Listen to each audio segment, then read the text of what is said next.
The Diary of a Certified Psychopath. Off the crank. Loose change.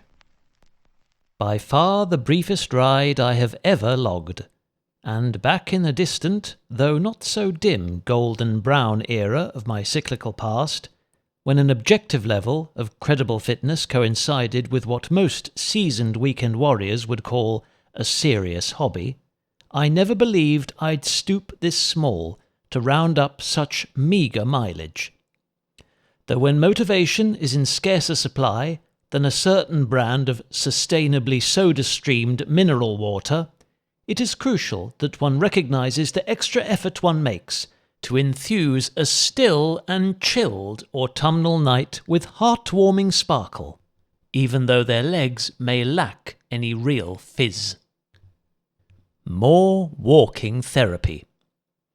which may be set to become my mildly active dual-purpose remedy of choice, that is, should the revolutionary alternative leave idle limbs and cluttered cortexes less stimulated than during seasons long past, though never lost, within the dense fog banks that envelop the foreshores of Sussex's storm-ravaged coast,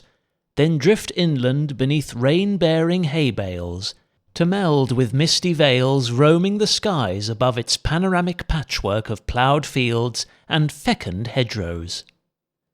Less than 2,000 evenly spaced strides into this self-prescribed dose of free-range oxygen, my sensitive ears were assailed by a terminally atonal quintet for power tools, whilst dragging my midsoles across the open side of Ada's indisposed footbridge. This council-commissioned group of instrumentalists consisted of 2 pneumatic chiselers, alongside one solitary broom handler, sweeping away his fellow players' debris at over 30 broad brush strokes per minute, and a pair of industrious timpanists, manoeuvring what appeared to be lawn-mowers, but with the blades replaced by giant breeze blocks, which hammered down upon compacted bitumen at well over double the decibels of any dynamite-charged bass drum that Keith Moon might have struck, for theatrical effect. The thunderous cacophony generated by this percussive ensemble shook their arched stage to its sturdy foundations, whilst their conductor, a bewildered baby herring gull, perched precariously on a nearby guardrail, had difficulty flapping in time to each performer's wholly improvised and highly dissonant harmonies. Mooch out, mull home. Another practical excuse between life's humdrum mundanities to max out my monthly allowance of ethically endorphinated fresh air, and with enough time left to ensure the necessary aerobic effort did not interfere with structured breathing. Truth be told, having commenced mere moments past the eerily serene witching hour of this late September Friday, such a snail-paced saunter could have been spread over nearly 4 whole days, during which I'd have covered exactly 9 millimetres within every elapsed second,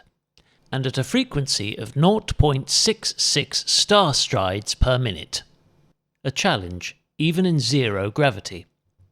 For supplementary trivial context, this converts to a velocity of 0.032 km per hour,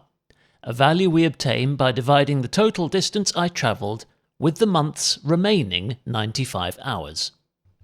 And on the off chance that it might elicit a heartfelt chuckle, this is 87% slower than a 3-toed sloth, which, as of speaking, according to the crutch of knowledge's fathomless repository of perpetually revised facts and figures, remains planet Earth's slowest land mammal, and would have taken a shade under 13 hours to complete the same flat course.